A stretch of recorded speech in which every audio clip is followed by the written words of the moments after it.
Thompson, and her talk today is Love Reborn, and she's with Emotional Technologies. And something about love today and emotional doorways leading to love. And so I hope all of you got a handout. If you didn't, raise your hand and they'll give you one. So with that, thank you. Kat Thompson. I keep wanting to call you Kat Stevens. You can do that. Good morning and happy Easter. It's a pleasure to be here. How many people have seen me speak before, either here or some other place? Okay, nice. Welcome back. Glad to have you here. So one of the things that I've been really interested in my journey through life is emotion and what emotion is and how it works and all this stuff. And that journey has taken me down a lot of really strange rabbit holes. And over the past year, I've been really looking at love and what is love and what is the purpose of love and all this. You know, we have these intense songs that we sing when we're heartbroken, and we have all of these yearnings that we try to fulfill throughout our life because of things that we love or things that we don't love and we move away from. And so I've spent a lot of time thinking about love.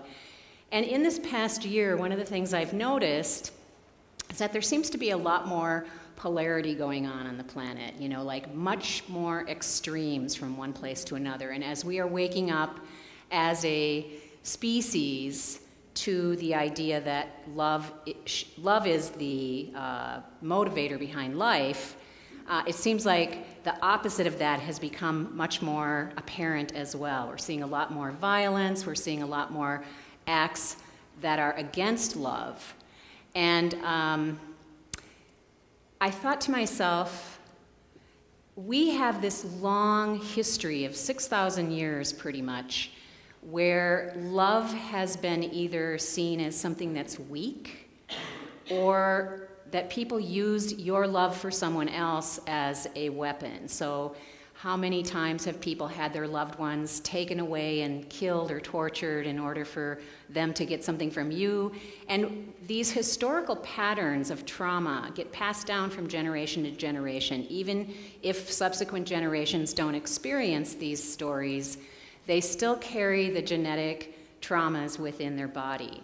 And I believe that part of what the baby boomers are here today doing is that we came in and said, all right, lay every one of those stories on us, and we're going to work to heal them before 2012, before we make this shift into a new potential, so that we're not taking these genetic stories with us, these stories that love is painful, that people who love you will hurt you, that, you know, how many of those cliches can you come up with in your head about love that seem to have been proven true over and over and over again? And then, so I did a little history of love, and on your handout you'll see there's a little paragraph about the history of love. And if you do go back, just in this particular historical cycle, I think that humans have been on this planet for millions of years, and we keep coming to this place of where our technology and our consciousness don't match, and then we knock ourselves into unconsciousness and we go back to caveman-like consciousness, and then we keep working ourselves back up. So I think that this is a cycle that we go through over and over again.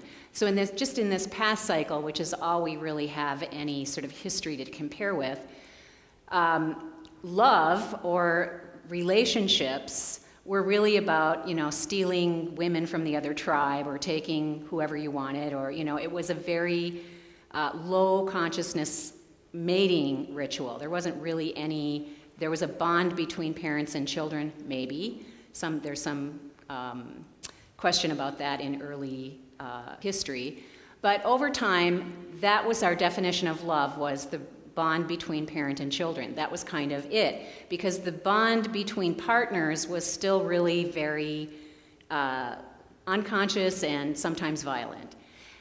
And then in the Middle Ages, there was this idea of courtly love that began to be introduced. And I read this really great book a couple of weeks ago by a historian from that particular era, and she was talking about how Queen, was it Eleanor of Aquitaine, that she was a very big proponent of this sort of courtly love. And courtly love was that you loved somebody for their sacred image, not the person itself, but the idea of love was what became important.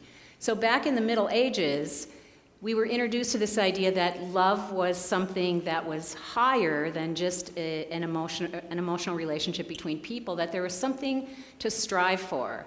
And so then you got the troubadours, and you had this whole, all these rules that started to be made up about how to be in a courtly love.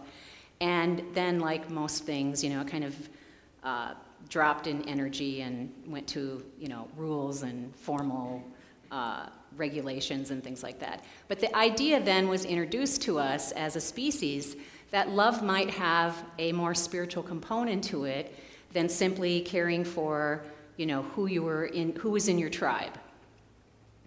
From there, then, we went to I would say the 18th century, the Victorian era, where love entered relationships, and it really entered in the common people much quicker, because the aristocracy was very much about how do marriages, benefit both families. So love was really not allowed in the aristocracy for quite some time, but the common people took that and ran with it and said, yeah, let's marry because we love each other. Let's get together and raise a family because we love each other. So there was this seed of coming together with love because you wanted to, because it was a choice, and acknowledging that this feeling that you had for another person could be something strong enough to maintain you and feed you for your whole entire life. So then we had getting married for love. And now I'm asking myself, what's the next part of the evolution of love? And if you look at what's going on the planet in terms of polarity, and you see, war and war and war, that seems to me to be an opposite energy towards creating love. Creating war is the opposite of creating love. So then I asked myself, okay, well, what's the energy behind war? And the energy behind war is generally anger. In my work in the 5 elements, the 5 emotions are grief, fear, anger, joy, and sympathy or empathy. And each of those emotions has a purpose in your life. And the purpose of anger is that anger is your warrior. And the warrior is supposed to be about standing for what's right, standing for justice, standing for equality, and standing for love. But there's an interesting thing about emotions. The environment in which they are expressed determines their outcome. So I believe, myself, that we were born into a world that was locked into a victim reality. And all you have to do is turn the television on, and you see commercial after commercial after commercial that tells you that you are a victim. Nature's trying to kill you, somebody's trying to hurt you, bad things can happen for no reason, out of the blue, you have no control over them. How in the world can you be a conscious creator of your environment if you live in a victim reality? You cannot do it. It's a dichotomy.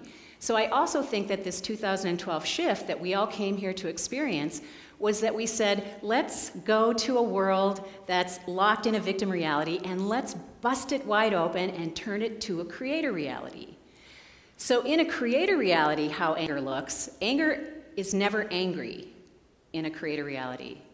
It is simply a position of conviction and justice and compassion. And so what anger does for you is that when you are angry, that is an emotional expression that you are in a victim reality at that moment. And what do you need to do or understand to move that anger over to a creator reality, at which place you go, oh, that's why this is happening. Let me give you an example of that. So,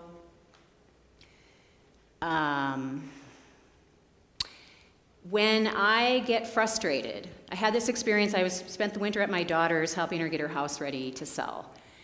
And I would find myself getting up to go do a project, and there were many of them.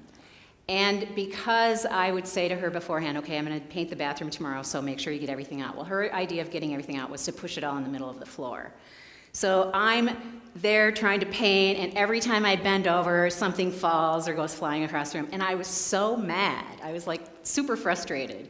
And so I sat myself down and I said, what is it that your anger's telling you here? What is this feeling about? And my answer was, I want things to be a certain way so that it's easy for me. And because things are not a certain way, I'm mad. And I said, oh, okay, so you're living in things are not the way that I want them, so I get to be angry about it, instead of, here are the way things are. How are you going to move through this situation?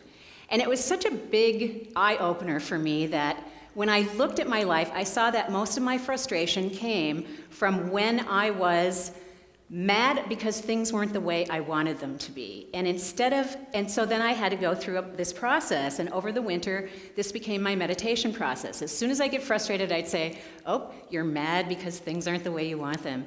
Where are things right now, and what can you do to move through this with ease? And the first thing that I realized is I had to take time constraints off myself. I had to take this has to be done by today so that we can move on to the next thing on the list. I had to throw that out and say, things will get done as they get done, and if I'm doing them with joy and pleasure and meditation energy, they're going to get done in the perfect right time.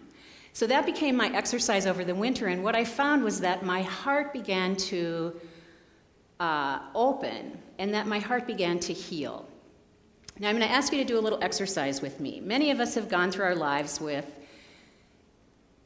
heart wounds to our heart. We've been hurt by people, we've been hurt by experiences and things like that.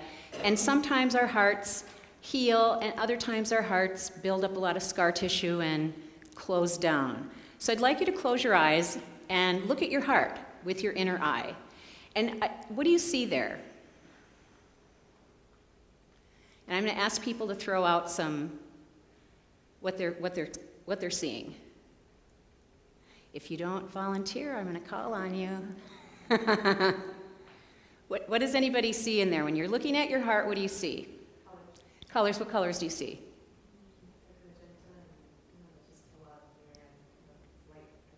Okay, lots of colors and light. Excellent. Anybody else? Yes? Tight choking band. Excellent. Yes. Anybody else?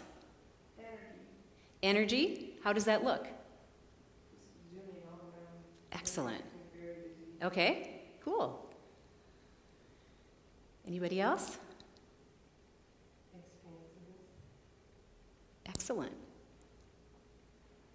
Of course, we're in a group of people who would have like those great energetic hearts going on.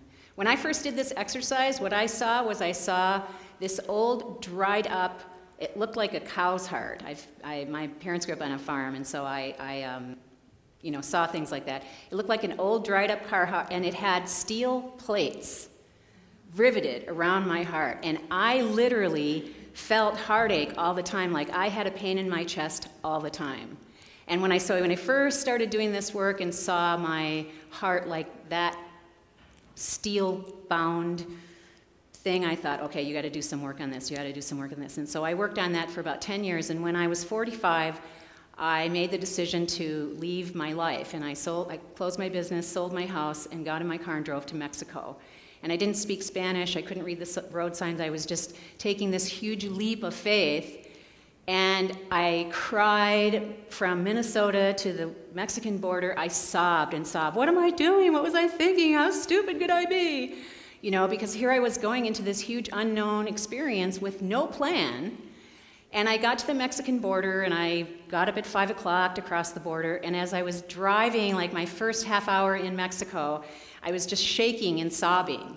And then I thought, I wonder what my heart looks like now. And I did this exercise, and in the middle, so there was these steel bands were all kind of like falling off and open, and in the center of my heart was this beautiful rosy bud that was just lit up, this tiny little bud of light. And I was like, oh, goody! And for the next 5 years, I lived in Mexico, and my heart really healed, and those bands went away, and they've not come back, and now I'm just working on the scar tissue that's around my heart when I do these exercises. So we're going to check back in at the end of the time to see if your heart's had a shift during the day today. All right, I just have to grab my notes.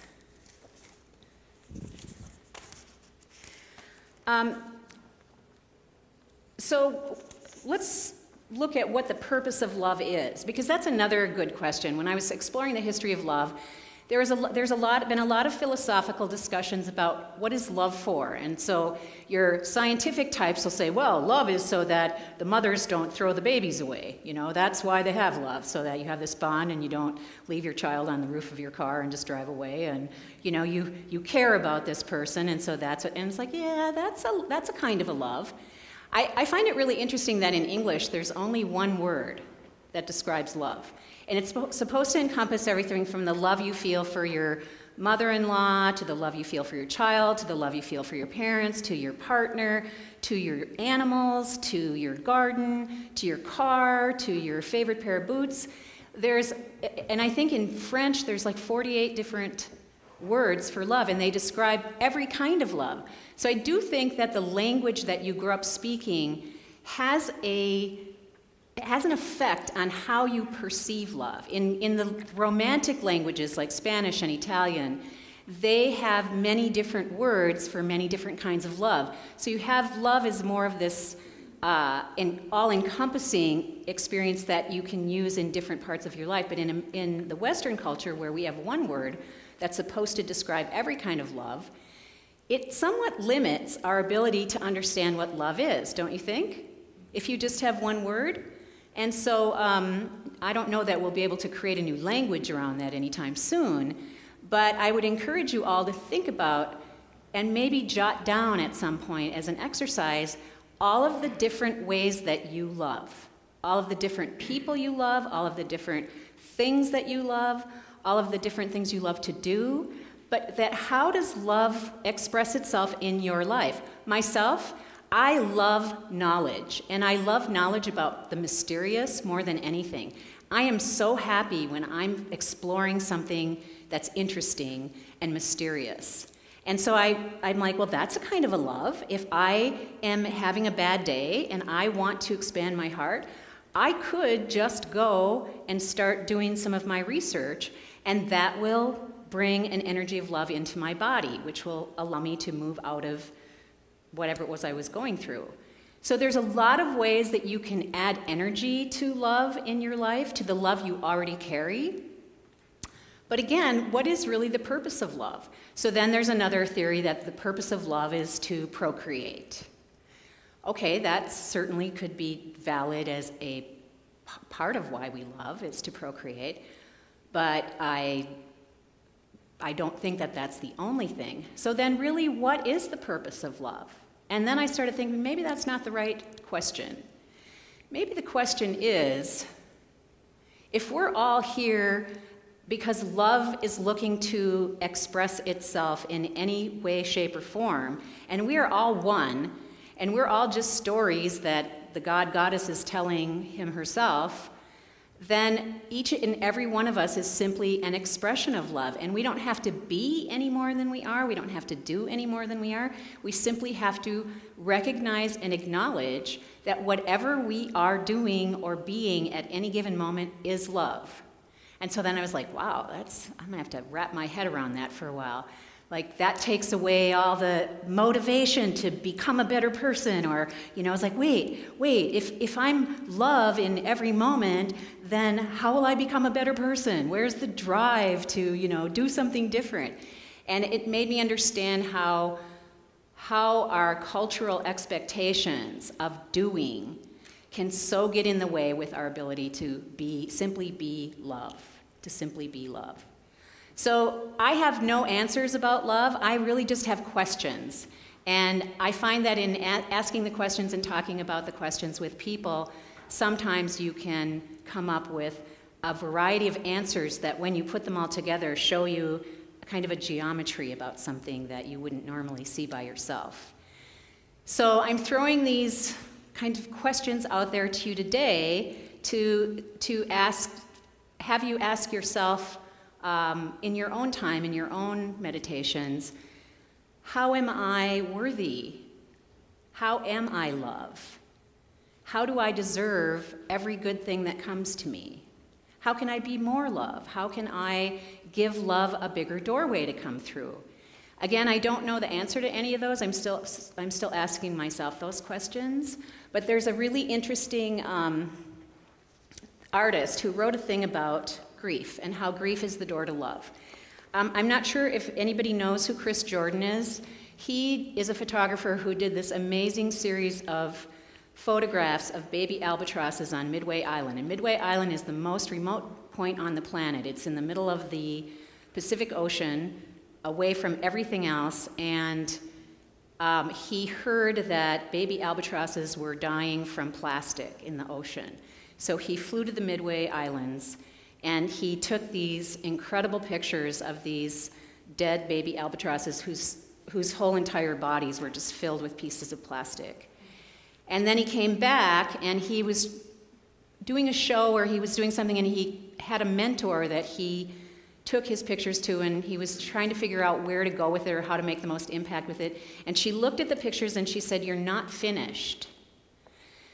And he said, "I'm not finished." So he began going back to the island on a regular basis. And what happened was he began to establish a relationship with these albatrosses because he saw them being born. He saw them, courting and mating. He saw them dying. He saw them feeding. He went back over and over, and he said one day he had such grief that he just collapsed and began to sob and sob because he was in love with these birds. And in his love, he realized that they were dying, and that they were dying because of our choices around plastic. And he said, it made me understand that grief is a doorway to love, because what we grieve is what we feel a loss for. And so I wrote I put his little interview in here, so quotes that he said, because I want you to think about the fact that perhaps your emotions, even the very intense ones that sometimes we don't like to feel, might be doorways to love. So grief is one of those. I truly believe that I had a teacher once that said, grief is joy returning. When you allow yourself to grieve, what happens is that the process of grieving changes the energy into an energy of attracting the thing that you're grieving for. Now, granted, if we're grieving for somebody who's passed on or one of our pets who's gone on, we're not going to get them back, but we're going to get something back bigger because we've allowed ourselves to grieve. And grief is one of the hardest emotions for Western culture to express. Because how many of you grew up hearing that boys don't cry? I have 4 brothers, and let me tell you, I love it when they cry.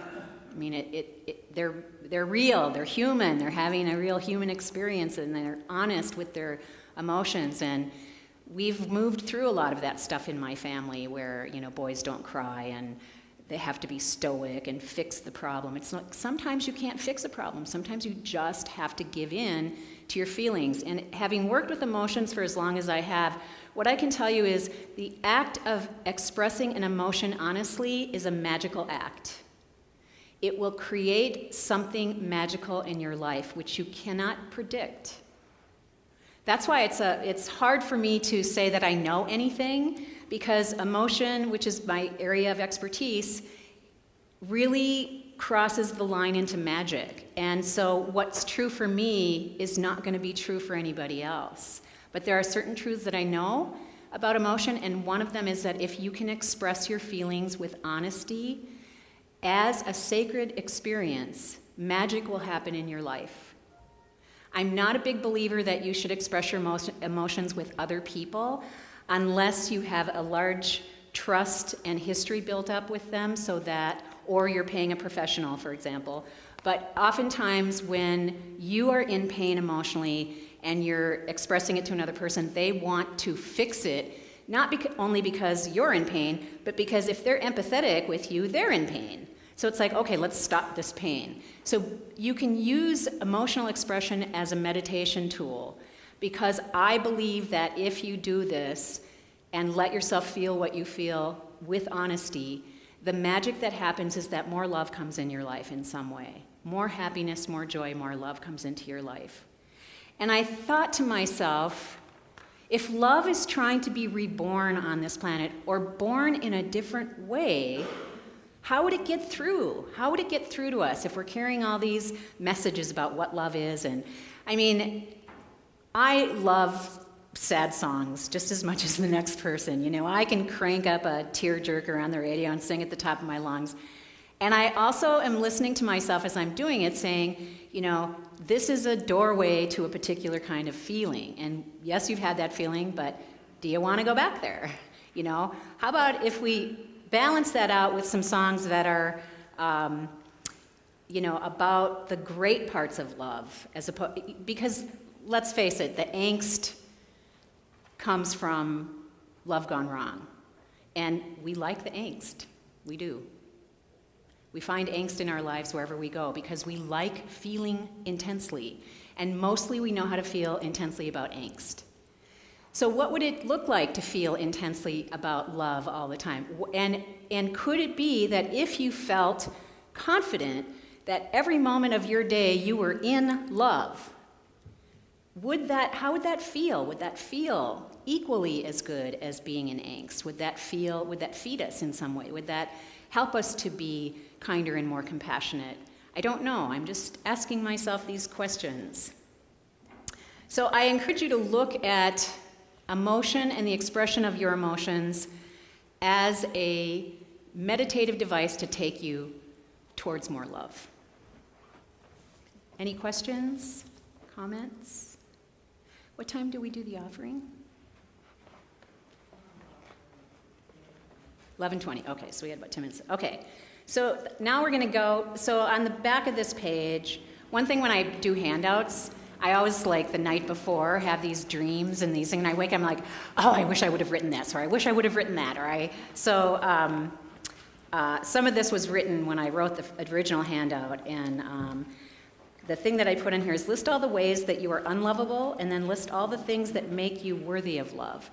Because it's important for us to ask our inner critics and our inner judgment, our inner judges, those are the people that when you've done something that you feel badly about, that you feel ashamed of or guilty about, those are the ones that are, see, I told you, you don't deserve to have anything nice because you can't take care of it, or whatever that inner message is. It will always tell you why you're unlovable. So I like to write them down on a piece of paper because a piece of paper is a finite structure. It's not this big, amorphous, out in your energy field chatter that's talking to you all the time and tearing you down.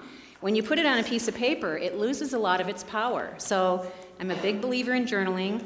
I like to write what my inner critic is saying, and then I just let it go to town and go to town and go to town and go to town. So when I was working on the emotion of grief, or guilt, I was working, studying guilt, and one of my teachers said, you know, guilt, it will kill you because it's insatiable and it's never satisfied. And I was like, oh boy, I better look at that then. So I began this, I realized that I had a lot of guilt, and so I was behaving in ways because I felt guilty. And so I wanted to change that dynamic. So I had a client who was in a car accident, and her husband asked if I would drive out to their house and work with her and the children 3 times a week. And it was a very long drive. It was like 65 miles round trip. So we agreed on a price. I began going out there, and she did not want to do any of the work with me. She really just wanted me to be there with her and be with her and her kids because she was feeling badly. So I would go there, and I would try to get her to do some of the work we were doing, and she wouldn't do any of it. She would cook me lunch and make me sandwiches and all this kind of stuff. So after about 2 weeks, she said to me, how much do I owe you? And I was like, oh, God, because it was a lot. So I told her how much it was, and she didn't say anything. She just wrote me a check.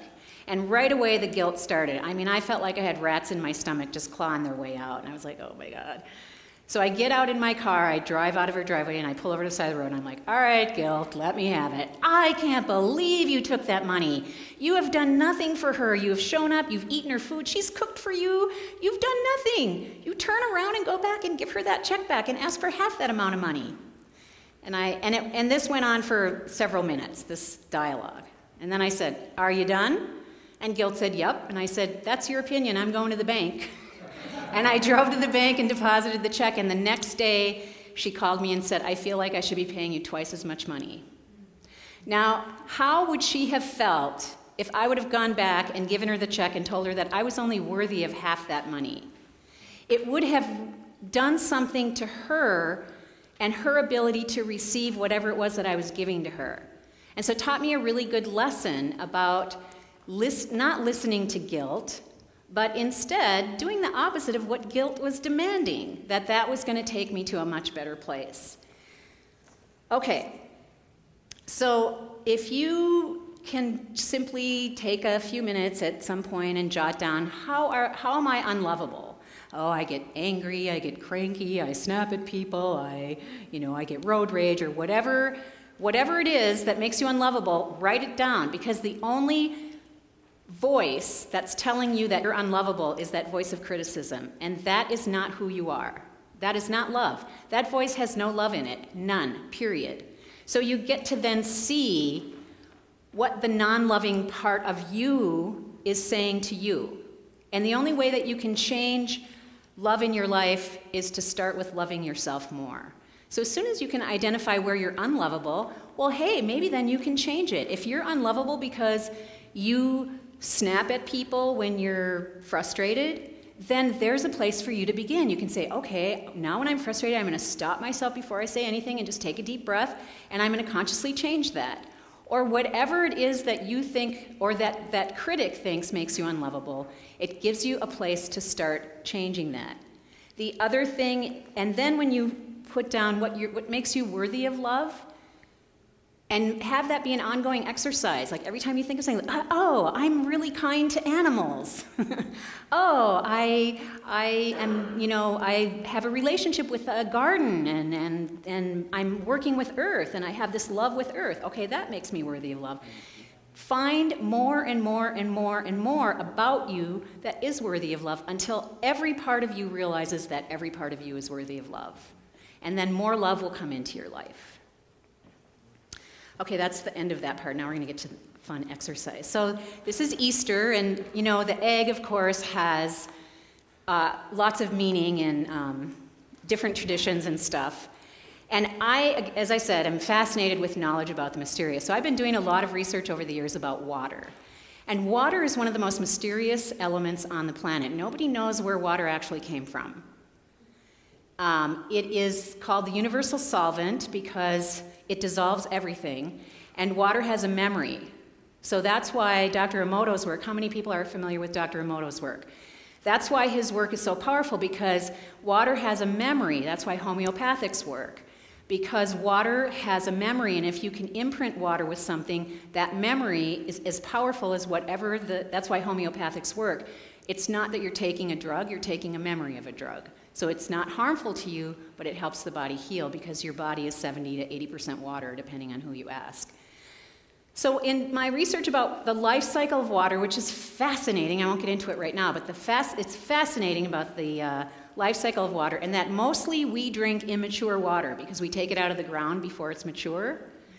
Yes, water has a life cycle, and water is only mature when it comes up to the spring head.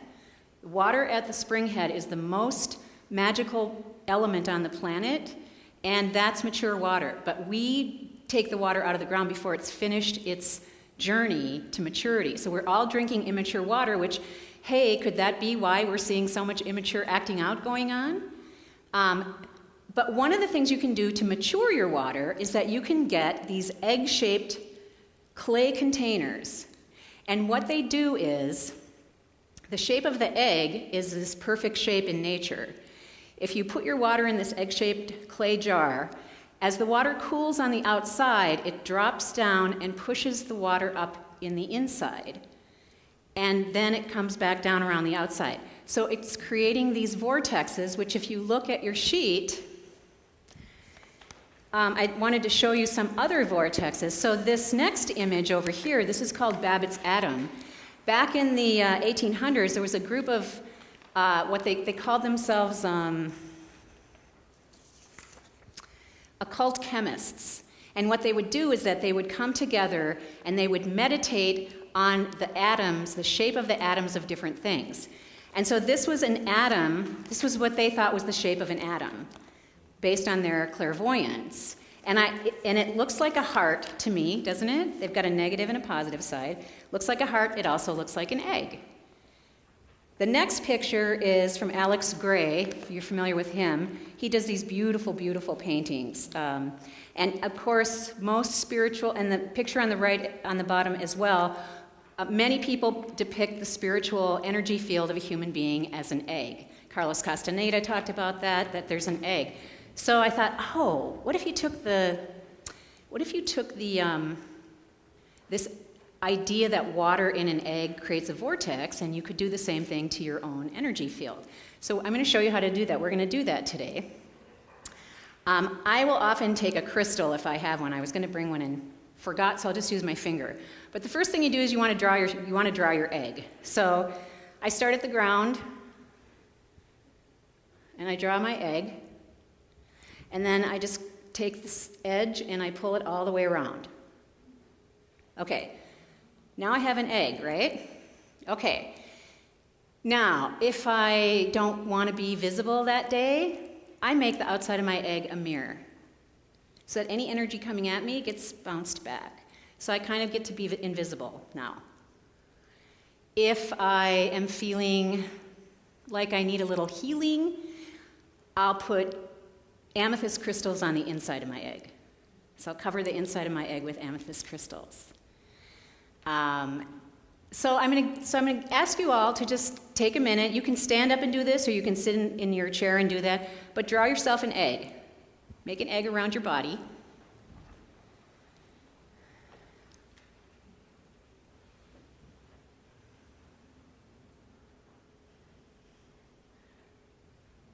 And then open it up so that it's all the way around you.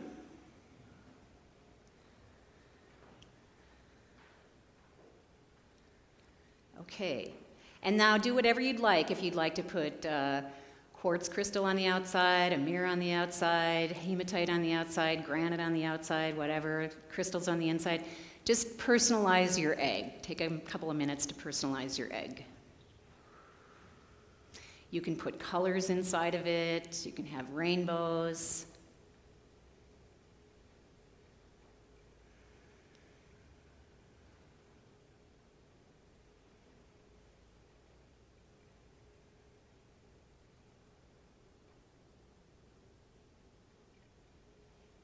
All right, now close your eyes and just visualize how the energy on the outside of the egg is moving down towards the ground. And as it gets to the ground, it comes up. Oh, wow. Top of my head just exploded. As it gets to the ground, it comes up through your feet, through your legs, through your spine, all the way up to the top of your head. Comes out the top of your head and then moves to the outside and begins to fall down again. And you can, if you want to use this as a meditation tool, you can begin to breathe. Each breath in pulls the energy up, and each breath out sends the energy down the outside. So this is a wonderful exercise in terms of creating a vortex of energy within your own body that raises the vibration. You can do this at a stop sign. You can do this while you're sitting at your desk at work. It's a great way to detach yourself from an environment that might be vibrating at a lower vibration than you care to be in. You can even go in the bathroom and sit on the toilet and do this for a couple of minutes. And what it does is that it just brings you to a higher level of vibration so that whatever environment that you're in, you become a magnet that attracts the vibration of other people to follow you up. Do you understand that? Does that make sense to you? If you can carry a higher vibration within your energetic field like that, you literally send out a magnetic attractor. And people become attracted to being where you are. Not attracted to you, but attracted to being where you are.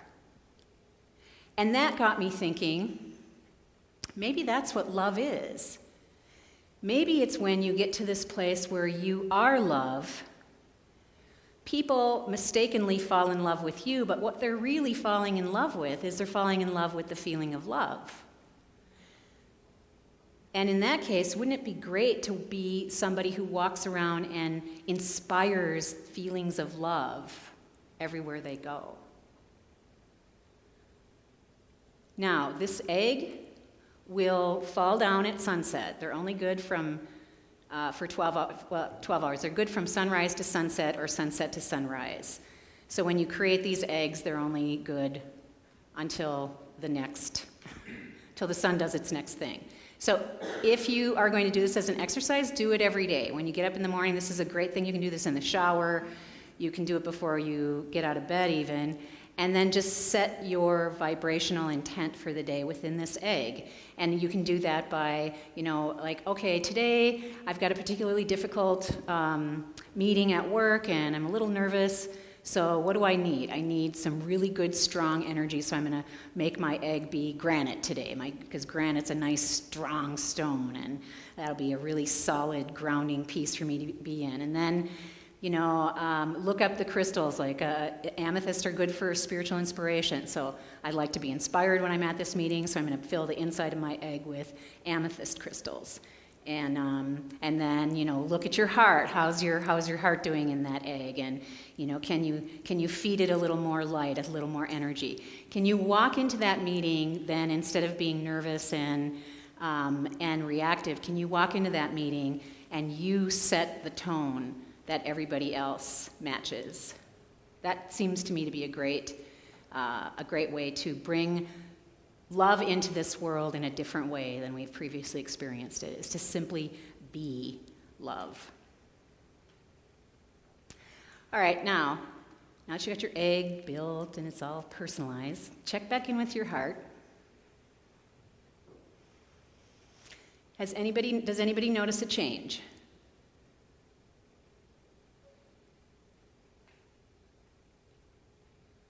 Yes, no, maybe? Yes? Yours is green now. Excellent. Who else? Yes? It's singing and dancing. Rainbow colors. Excellent. Singing and dancing in rainbow colors. That's lovely. Who else? Anybody else notice a change? There's a vibrational pulse right now. Nice. So you have a rhythm going. Nice. All right. Well, that's the end of my chat. It's just about time for the offering. And after the offering's over, we're going to do a closing circle, and I'm going to just teach you one other little thing when we do that. So thank you so much. You've been a marvelous audience, and I hope that you go home with something that you can think about today.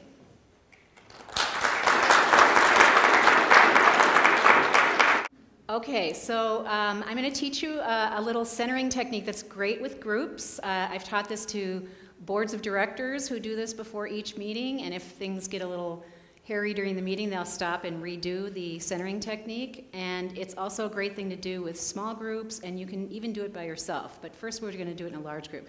So I'm going to ask you to drop your hands, but to keep your palms open, and you're going to have your left palm up to the sky and your right palm down to the floor. Your left palm's just going to stay in one spot, so just let your left palm be in a comfortable position and hold it there. And with your right palm, you're going to go to the person next on your right. You're going to go above their palm and move your hand around until you feel the energy kind of snap in. You'll be able to feel both your palms will snap at the same time. Can you feel that? Yeah? Okay. Now, energy moves into the body on the left because the left is the feminine, and it moves out of the body on the right.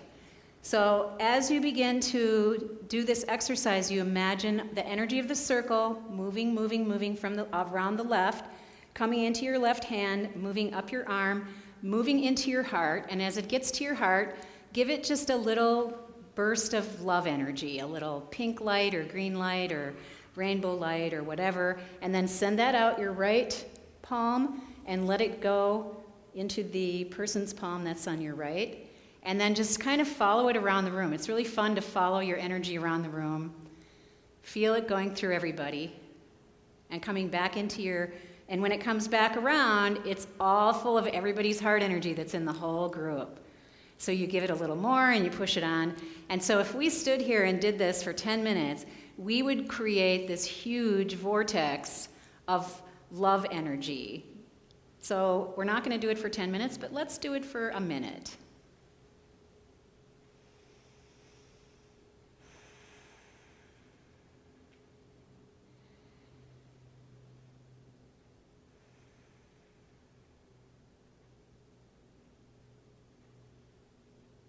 And as that energy is moving around the room and you feel that love energy coming into your body, also feel what it feels like to stand in perfect trust. Because love lives in perfect trust. And so let your body feel perfect trust at this moment. Trust that everything is as it should be, you are exactly where you need to be, and that you're perfect. Let yourself feel how that feels in your body. How does perfect trust feel in your body? What relaxes? What commits? And now you have a reference point. You have an emotional reference point for perfect trust. So if you can try to recreate this feeling wherever you go, the more that you can live in perfect trust, the more love can come through you.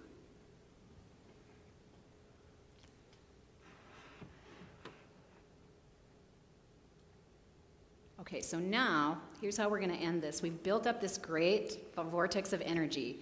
So now we're all going to take it into our personal realm and we're going to give it to the earth. So how we do that is we're going to take a deep breath in, and on our exhale, bring your hands together like you're holding a ball. And you should be able to feel the edges of the energy. Sometimes it's a basketball, sometimes it's a softball, but find that energy. And look how many of you are holding it right in front of your heart. And some of you are holding it down lower here, which is the earth chakras. So everybody has a different place that they're holding that energy. And so now what I'd like you to do is I'd like you to think about who or what in your life will most benefit from this gift of love that you're going to give them. And when you've made that connection, you're going to do a big inhale. And on the exhale, you're just going to give it to that.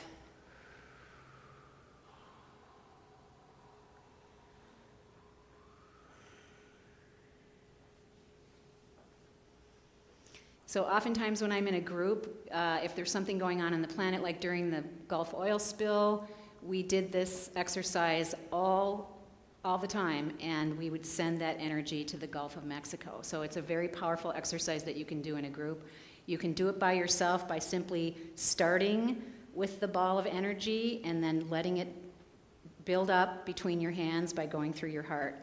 And when you get to the place where you feel like you've got a nice ball of love, and you just energetically give it to whoever needs it. All right? Thank you so very much.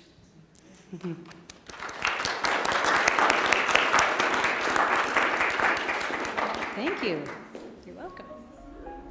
Okay, so I'm going to teach you a little centering technique that's great with groups. I've taught this to boards of directors who do this before each meeting, and if things get a little hairy during the meeting, they'll stop and redo the centering technique. And it's also a great thing to do with small groups, and you can even do it by yourself. But first, we're going to do it in a large group. So I'm going to ask you to drop your hands, but to keep your palms open, and you're going to have your left palm up to the sky and your right palm down to the floor.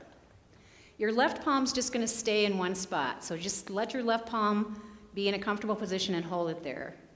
And with your right palm, you're going to go to the person next on your right. You're going to go above their palm and move your hand around until you feel the energy kind of snap in. You'll be able to feel both your palms will snap at the same time. Can you feel that? Yeah? Okay. Now, energy moves into the body on the left because the left is the feminine, and it moves out of the body on the right. So as you begin to do this exercise, you imagine the energy of the circle moving from around the left, coming into your left hand, moving up your arm, moving into your heart. And as it gets to your heart, give it just a little burst of love energy, a little pink light or green light or rainbow light or whatever, and then send that out your right palm and let it go into the person's palm that's on your right. And then just kind of follow it around the room. It's really fun to follow your energy around the room. Feel it going through everybody and coming back into your, and when it comes back around, it's all full of everybody's heart energy that's in the whole group. So you give it a little more and you push it on. And so if we stood here and did this for 10 minutes, we would create this huge vortex of love energy. So we're not going to do it for 10 minutes, but let's do it for a minute.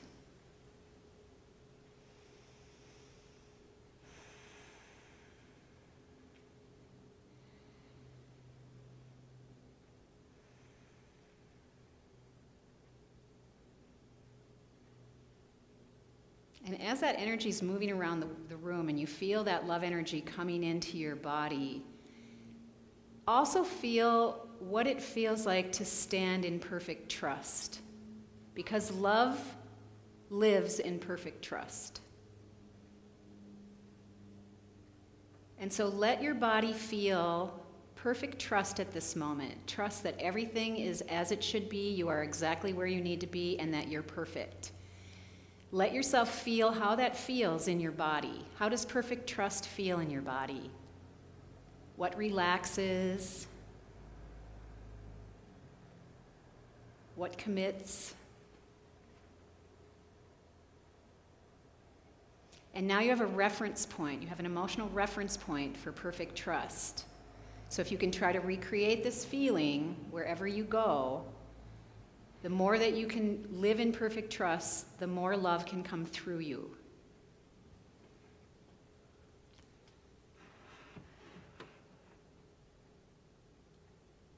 Okay, so now, here's how we're going to end this. We've built up this great vortex of energy. So now we're all going to take it into our personal realm and we're going to give it to the earth. So how we do that is we're going to take a deep breath in, and on our exhale, bring your hands together like you're holding a ball.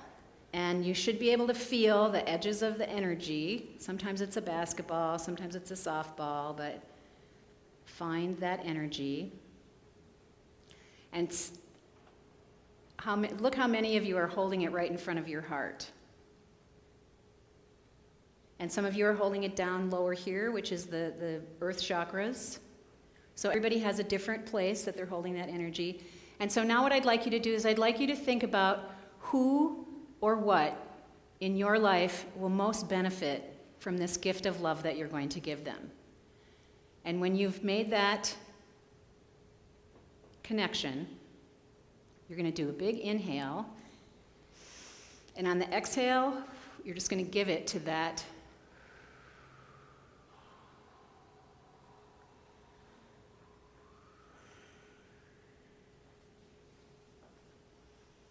So oftentimes when I'm in a group, if there's something going on the planet, like during the Gulf oil spill, we did this exercise all the time, and we would send that energy to the Gulf of Mexico. So it's a very powerful exercise that you can do in a group.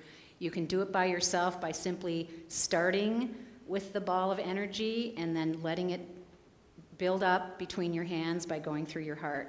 And when you get to the place where you feel like you've got a nice ball of love, and you just energetically give it to whoever needs it. All right? Thank you so very much.